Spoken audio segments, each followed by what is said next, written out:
We discuss matters politics, matters governance, state of the nation, who did what, where, when, and why, how, and of course, how much more or less is you as a taxpayer going to incur. And I'm joined by Emmanuel Bosire, of course, going to help us analyze some of the issues that we are discussing here. And today, what we have in store for you, of course, we're going to look at why Edwin Sifuna is called the marksman in Parliament, as well as Raila Odinga's support for the current government, as well as those who are currently working for Kenya, as well as we're going to look at, are Kenyans going to go back to the streets for maandamano? That is what we prepared for you right here on the Q&A table. And of course, let's just get into our discussions today. Now, we had Raila Odinga give an address today, and in his address, if you, I'm sure you had a listening on what he was talking about. Now, he was actually emphasizing, number one, on the need to stop campaigning, and they need to support those who are actually, or those who have been selected, because 1 year is too early in office. Now, what is your reaction on those remarks? And does this actually insinuate that despite being in opposition, Raila Odinga is actually supporting the current government and asking Kenyans to give him time to perform? That's not about giving the government time to perform, but instead it's one of the ideas and hints that Raila Amolo is giving to those who believe that he's not a Democrat. Raila Odinga is one of the politicians who really believe in democracy as the rule for the people, by the people, and by the people. Now, Raila Odinga are saying that it's early for politicians to be in a campaign mode, that those who are MCAs are thinking of becoming members of parliament.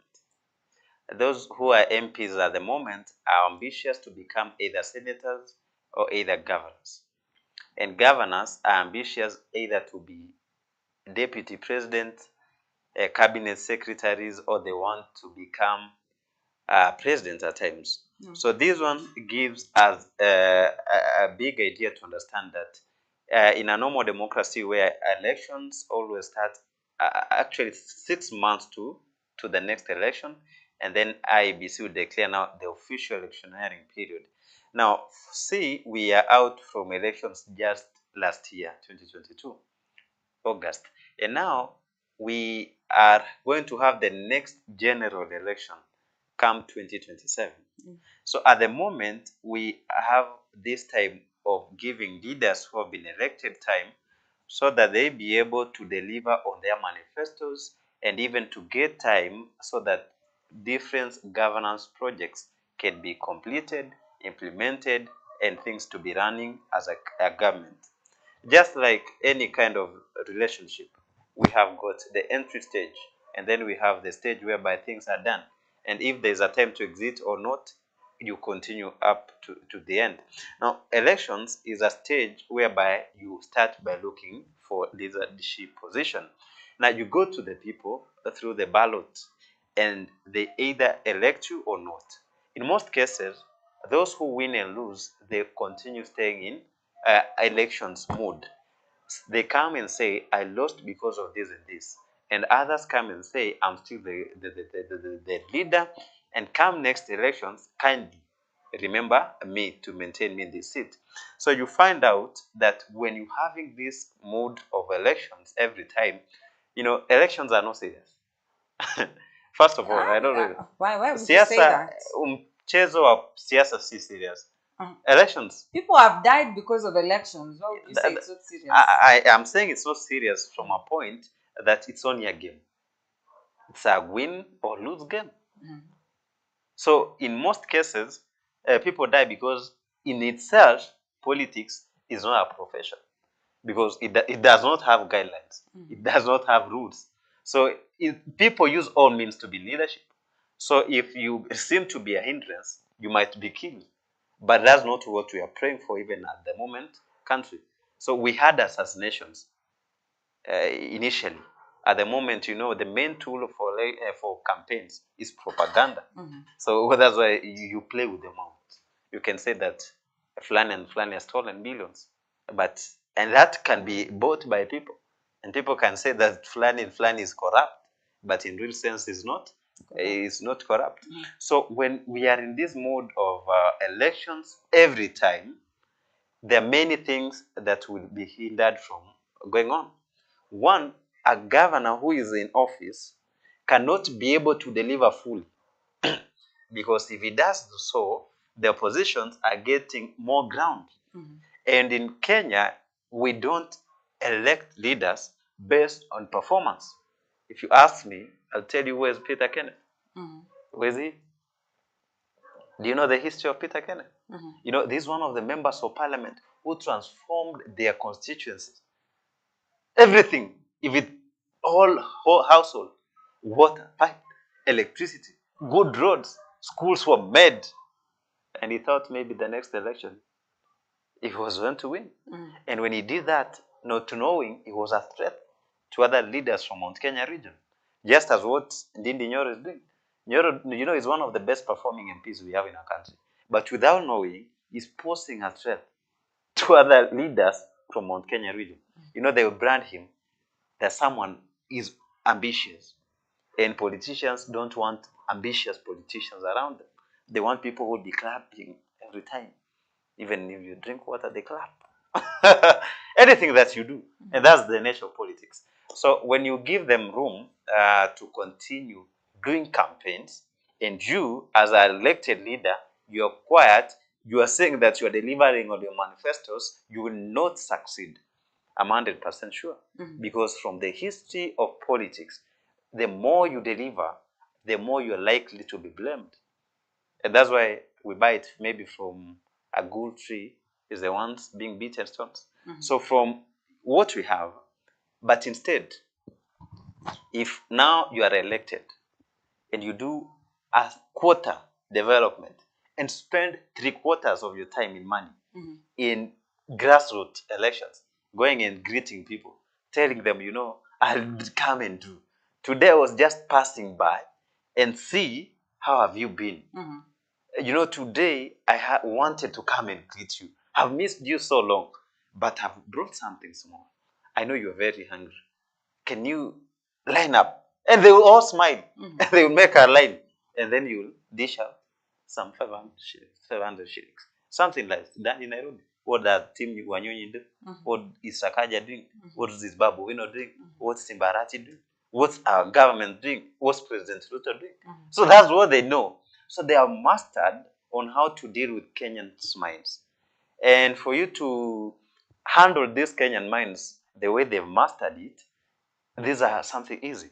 The likes of Oscar Sudi.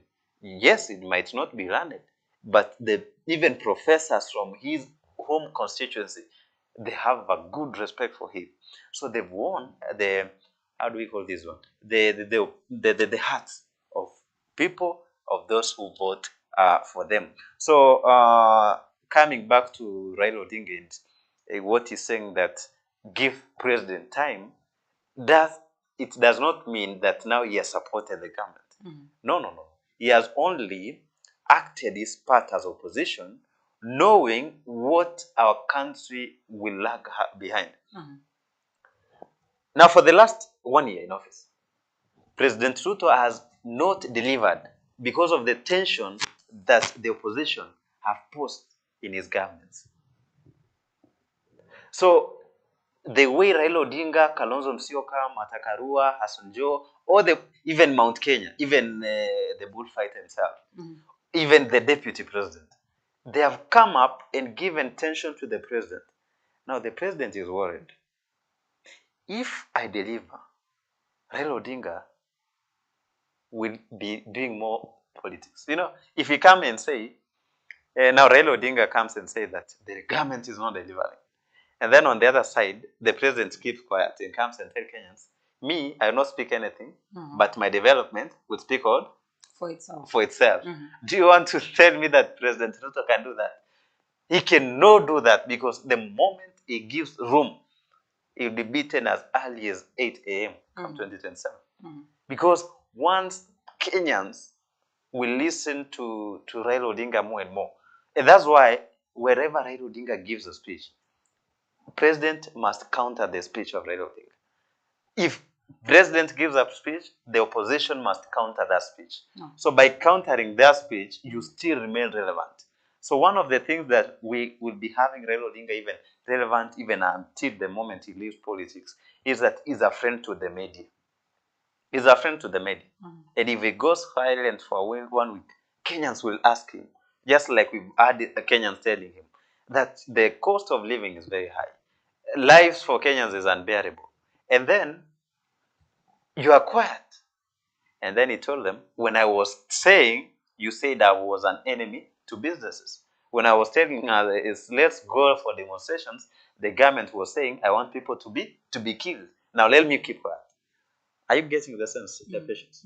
So this is what we are saying, that when the opposition, especially the seasoned politicians who understand oppositions and how to play opposition politics, they don't play it for self-gratification, but they play it for the benefit of Kenyans, so that the government can be able to deliver.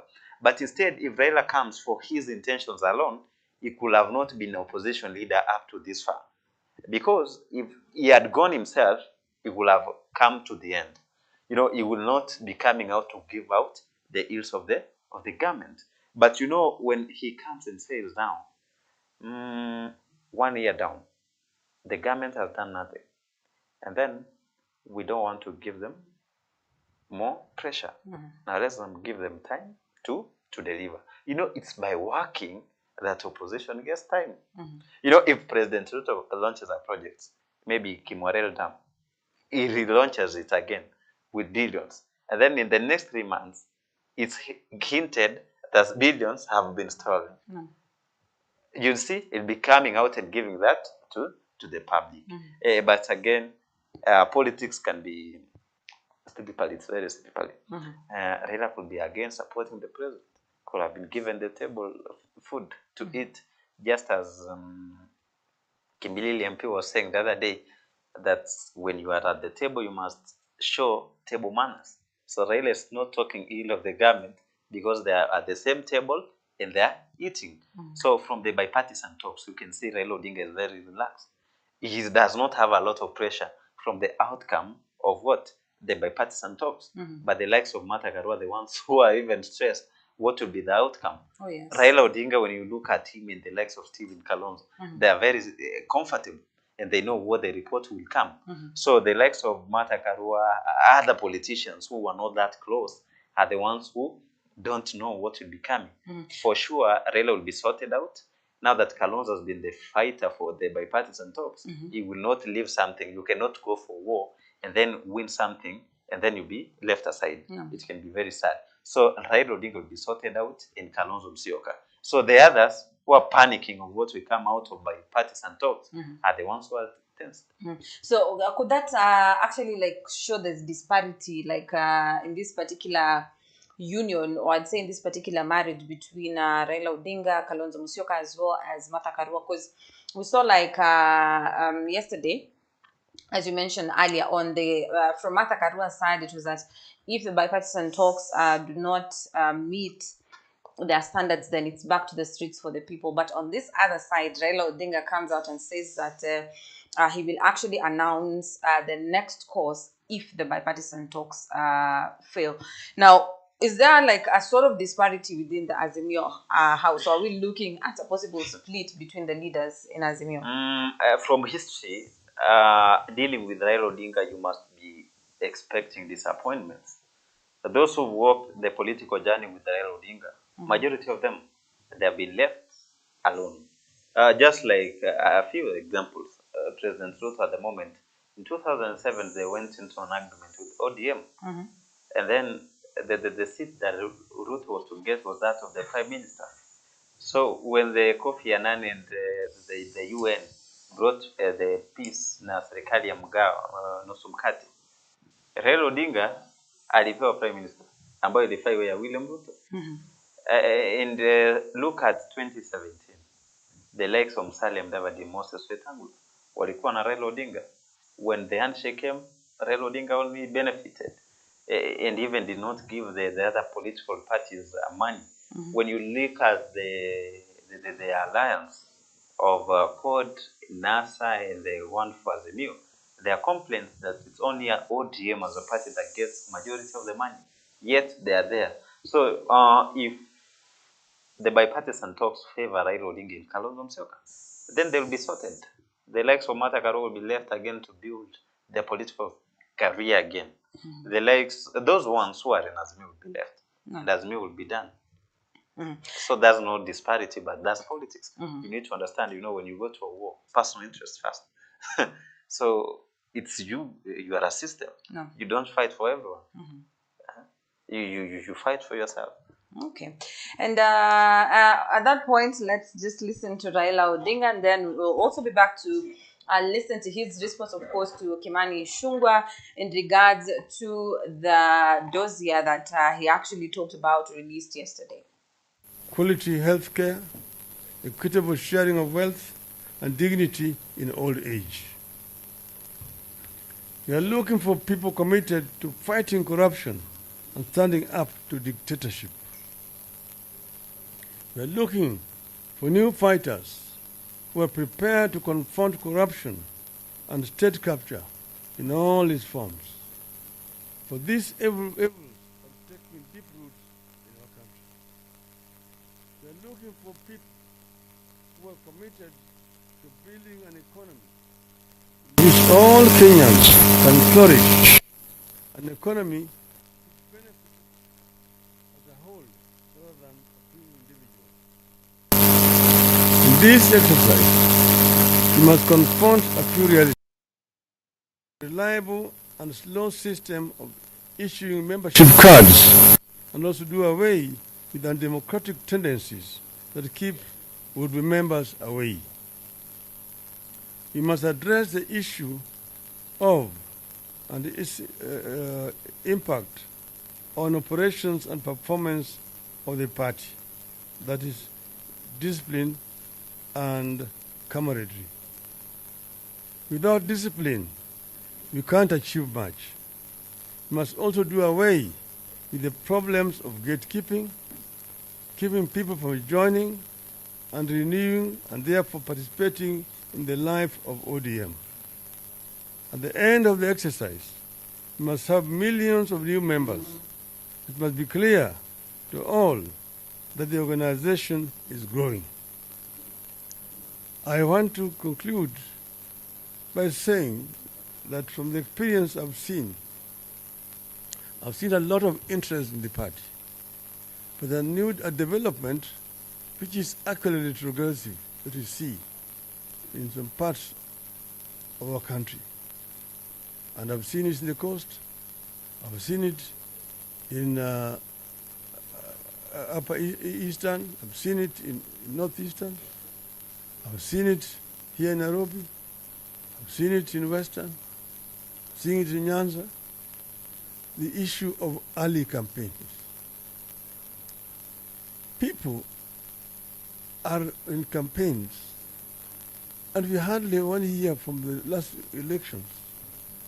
We still have got 4 more years to go. But this is bringing a lot of tension among our members. And people campaigning, they want to be MCAs. Those who are elected as MCAs campaigning, they want to be MPs. They have hardly served the people to qualify. It is what you're doing to the people as an MCA which will endear you to the larger constituency. Then you have got people elected as members of parliament who are campaigning to be governors. You have hardly served the people as a member of parliament. You already are declaring, and you have even a committee campaigning to be a governor. Some people elected as senators campaigning to be governors, or women reps campaigning to be governors, or members of parliament. I want to say that time is going to come. Time will come. But allow those who have been elected in those respective positions to serve now. giving them the support that they need so that they either succeed or they fail. In a normal democracy, campaigning starts 1 year before the elections. You can see now in the US, people are declaring candidatures for senators, for governorships, and for the presidency. Because the election is next year. Then you have 1 year to do with the campaign. So what I want to say is that it is not right for us. We see a lot of enmity being generated among our members because everybody is now already in a full swing campaign 4 years later. And you find some people have hired our youth. The youth are running around this time, fighting, put a lot of tension. This should end.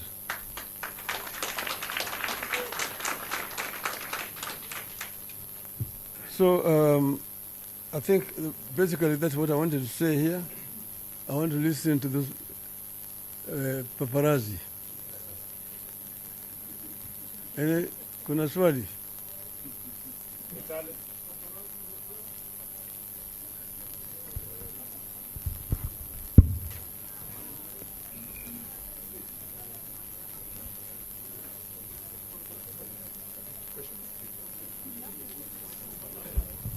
Do you have any questions here? Okay.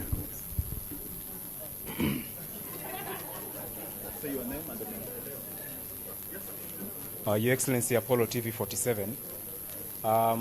There's the issue of other leaders, leaders from other political parties who are campaigning in ODM areas. What's your take on that? Number two, there's the issue of discipline in the party, and especially the rebels. Some of them have been appealing to you to reconsider the decision to do with expulsion. What's your take? Thank you. Well, we cannot really control members of other political parties campaigning in our regions because we live in a democracy.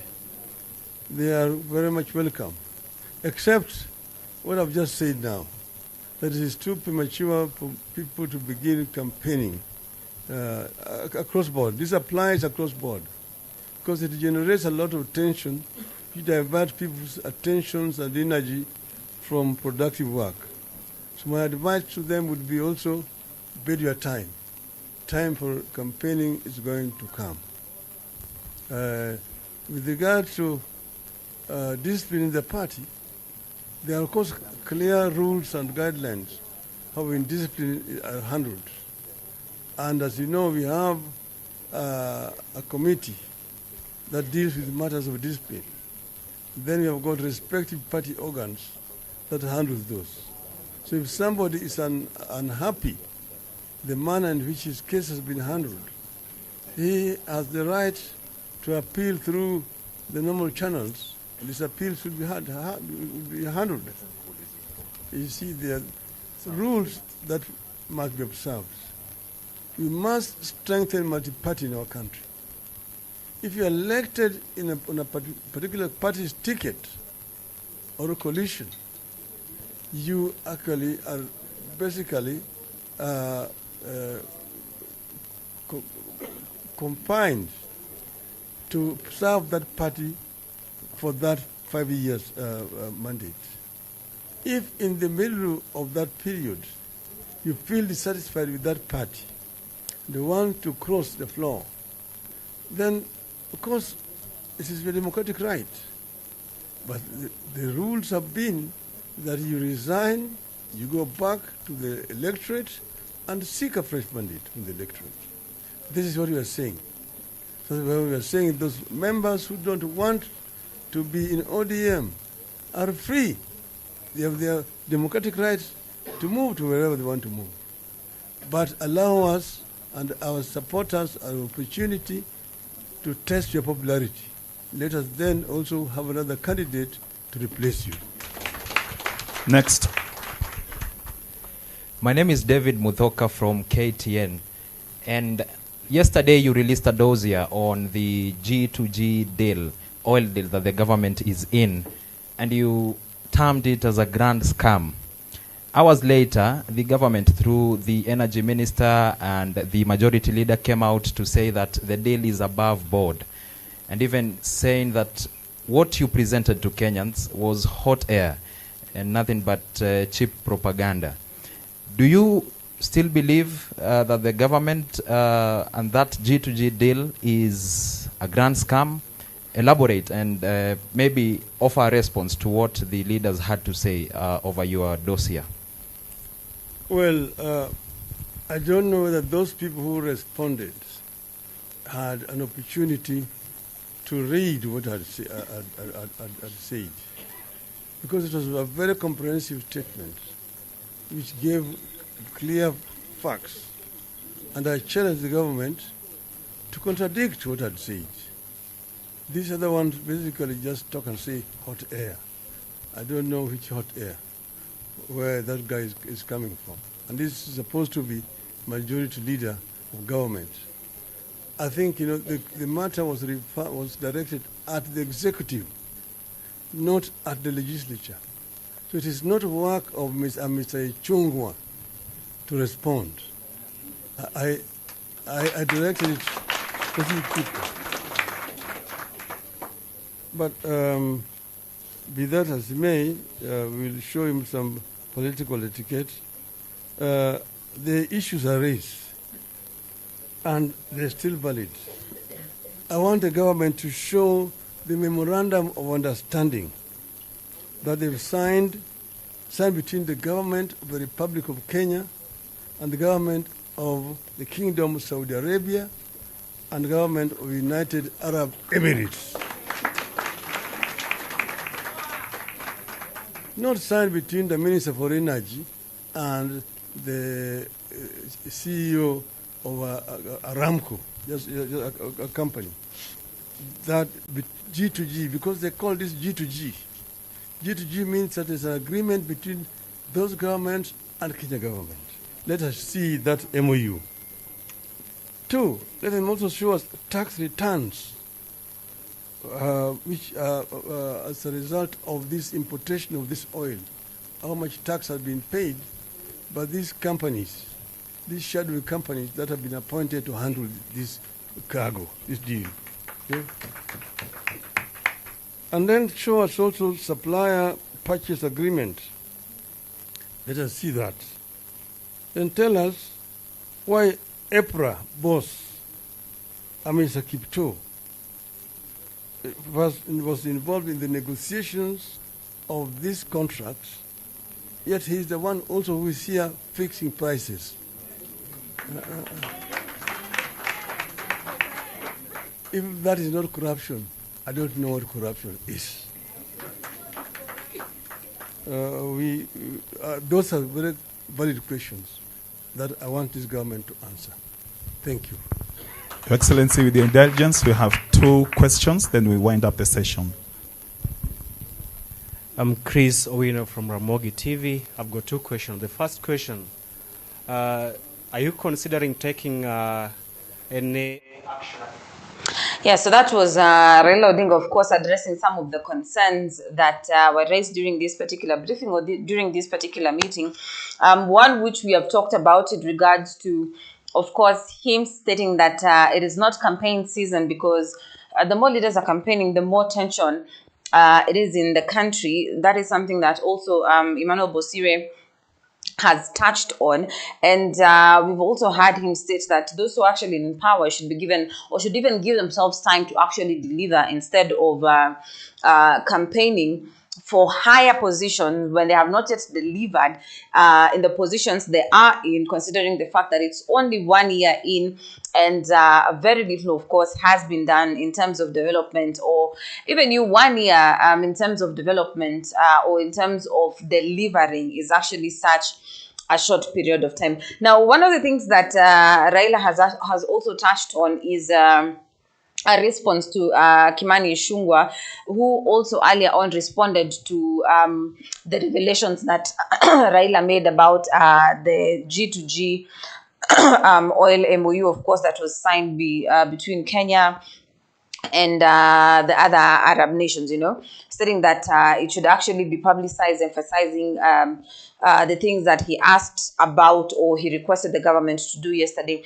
Now, he said that Kimani is actually not or Ishungo is not the one who's supposed to respond to the dossier. So who is supposed to be giving a response to Raila's revelations if he also states that the EPRA boss is also not supposed to be involved in such negotiations? Who is supposed to come out and give a response to Raila and his findings? The president. And what exactly is he supposed to be addressing now? The president cannot reply or respond to everything that's being said by opposition or by anybody. Yeah. Just like anybody, you don't reply to anything that you hear about you. So if opposition have played that role, the government is aware. The system controlling the fuel is aware. Among the pressures that the president is facing at the moment, now is this one. So the likes of Kimani coming in and speaking on behalf of the president. So when Kimani speaks, Ruto speaks. Mm-hmm. When you see Osoro come and speak, Ruto has spoken. When you see Ndindi Nyora come and speak, he has spoken. Mm-hmm. So, but what people really want is they want the president himself to come and speak to it. But I think at the moment, come and speak. Remember also that there was international price of fuel ilipungua. No. So one of the things that maybe April ilikiwa haingeweza kuongeza mafuta sababu mafuta yaliweza kuanguka kwa bei kote ulimwenguni. Kwa hivyo ndipo wakapunguza kwa shilingi 2 na ile ya petrol ikabaki vile vile. Mm-hmm. So Kimani Ichung'wah is the right person to speak, but on behalf of the president. Mm-hmm. And with that, we move to Edwin Sifuna. He's a man who has been making headlines of late because of, number one, his sentiments, number two, his reactions, of course, towards the current government as well as the president. And with this, we even saw Sifuna actually would say kick himself out of the Senate by refusing to apologize because of some remarks that he made in regards to or in response to President William Ruto's State of the Nation address. Of course, that is something that has been debated by the members of Parliament. Now, looking at Sifuna, looking at his remarks, looking at his sentiments in regards to President William Ruto, showing his distrust in the government, as well as even stating that the government is actually full of lies, including the state of the nation as per what was pictured or the picture that was given by the president. Is Edwin Sifuna a threat to the current government? And with how he is behaving or with his continuous remarks of trying to show that the government is actually not working the way it's supposed to be working, is there a possibility of it landing him in problems? Because he seems to be a very powerful man and who has a very powerful speech and a standing for himself. The world is in need of men who can stand for the truth, men who cannot be bought, men who can rightly define the truth, men who can call sin. Yeah, so just before Emmanuel continues, of course, if you're joining us in our discussion today, we are just giving a reaction, number one, to Edwin Sifuna with the remarks that he has been giving, of course, of late. We saw today, as I stated earlier on, he actually refused to apologize for the remarks that he made. And on other issues like the fuel, the fertilizer subsidy, we saw Edwin Sifuna actually accusing the government of lying about subsidizing fertilizer prices and stating that the alleged fertilizer or subsidized fertilizer was actually donated by the Russian government for free. And we also saw that Sifuna stated that whatever or how the president pictured the nation or the state of the nation to be at is something that is actually questionable because it is something that is full of lies. Seeing him, or yes, him actually making the decision to even not turn up during the presidential address because of this particular reason. So because he stated that he actually cannot be in a place knowing that kuna uongo unaenda kusemwa and he's not accepting this lines kwa sababu anaweza shtuka amesema something amesema uongo in parliament. And also there's a statement that I made as the marked politician, of course, and this is something that Edwin Sifuna has come out to or has talked about, and we saw even in a recent TV interview him mentioning the fact that even in the House there are some people who have been targeted, especially from the opposition side, because hawezi zungumza. Unajua unaweza sema kitu ushtukie you've been suspended for 3 months or so. And with guide from our producer, I'd like to know if it's okay for now Emmanuel to give his sentiments. He can continue with the statement, but feel free to tell us on the comment section, of course, your reactions as well as what you think about our conversation. So, Emmanuel, back to you. So, just like I was saying, that the world is in need of men who can say the truth. Men who can say a sin by its rightful name. So, if it's corruption, it's corruption. So, if it's a lie, it's a lie. So, Edwin Sifuna is one of those leaders, and is not only a threat to the government, but even to the opposition. Because with the history of Kenyan politics, we don't love the truth. And if we had the truth, we will have it Tomboy alive. If we had the truth, we'll be having Dedan Kimathi alive. If we had loved the truth, we'll have Saistoti alive. If we live the truth, the likes of Jacob will be alive. So even many more politicians, I cannot recall their names and even say them, because they stood to the point of saying the truth. They were not bought. They were not taken into meetings and told, now your mind should be thinking like this way. You know, our politicians, majority of them, when they're given money and some government positions and some benefits from the government, they are not able to think for themselves. They make decisions based on what their principal is telling them. Just like we saw the bills being passed in parliament, just because President Ruto has directed the Kenya Kwanza leaders to vote in for that particular bill, without them thinking for which effects will it bring to Kenyans. They only come and vote in. You saw yesterday saying the majority agree police to be sent to Haiti, yeah. Just because the principals agreed to them. But Edwin Sifuna himself, thank Lord that he has a master in the law. He's a lawyer by profession. So a law, one of the key core values is that honesty and justice should prevail. So majority of leaders in Kenya are hawapendi kweli. So that's why wanapewa pesa wanafanya vitu vile wanataka. Lakini Edwin ako sawa na his political journey iko sawa to pay him well. And just a personal question to you. Aside from Edwin Sifuna, who else or which other politicians in Kenya do you think or would follow suit, or you'd term them as the Edwin Sifunas of Kenya? We have many Edwin Sifunas. It's only the circumstances have not made them to come up and be seen. We have many, even including from Kenya Kwanza. So even I can say, even indeed, when I look at him, is having the steps for Edwin.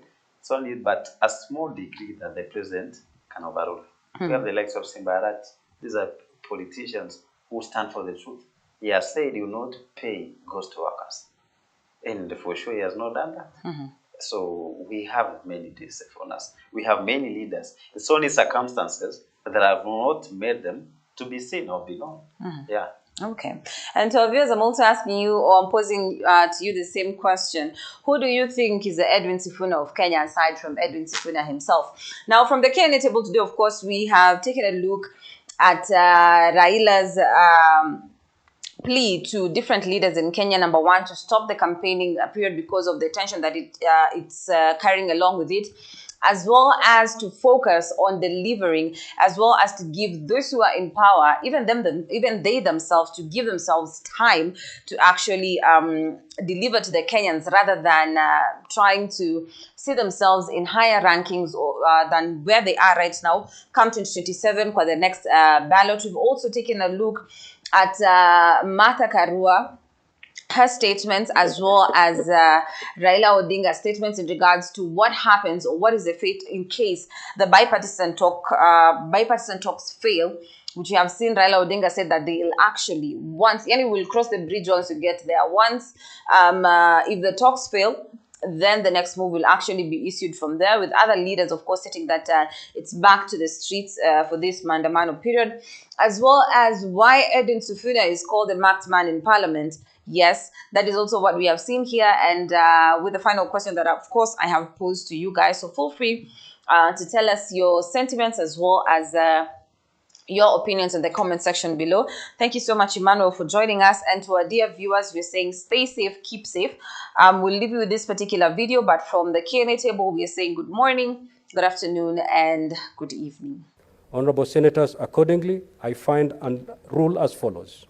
In respect of the challenge by Senator Mohamed Chute, MP, to substantiate the claim relating to fertilizer, Senator Edwin Sifuna, MP, has tabled evidence to show that indeed some fertilizer was donated to this country, but has failed to establish any link between that donation and the subsidized fertilizer. Therefore, this claim has not been substantiated. In respect to the challenge by Dr. Boni Halwale, MP, to substantiate the claim that it is not true that the government had employed one of 3 community health promoters, CHPS, Senator Sifuna did not table any evidence or provide any explanation to substantiate this claim as was required. The claim was accordingly not substantiated. In respect to the challenge by Senator Veronica Maina, MP, to substantiate the statement that default rates of the loans borrowed under the Hustler Fund are higher than the ones of the commercial banks, again, Senator Sifuna did not table evidence to support this claim. The claim was accordingly not substantiated. Now, honorable senators, following the tabling of the documents by Senator Edwin Sifuna, MP, and in accordance with my findings in relation to the admissibility or otherwise of these documents, and the failure to meet the threshold of substantiation in respect to the claims made, I now require Senator Edwin Sifuna, pursuant to Standing Order 1052, to withdraw and apologize in respect of the claims that, 1, some of the subsidized fertilizer came into the country as a donation from the government of Russia. B, it was not true that the government had employed 103 community health promoters, CPH. And finally, the default rates of the loans borrowed under the Hustler Fund are higher than the ones of the commercial banks. I proceed to caution, as provided in Standing Order 1052, that failure to withdraw and apologize will result in Senator Edwin Sifuna being deemed to be disorderly within the meaning of Standing Order 121. Senator Sifuna.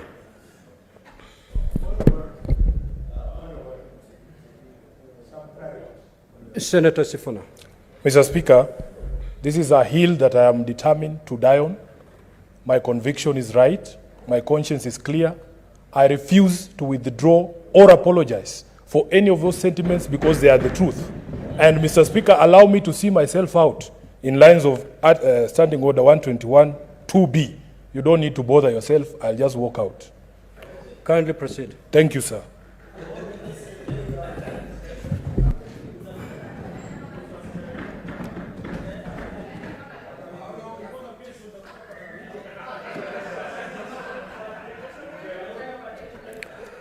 Order, honorable senators.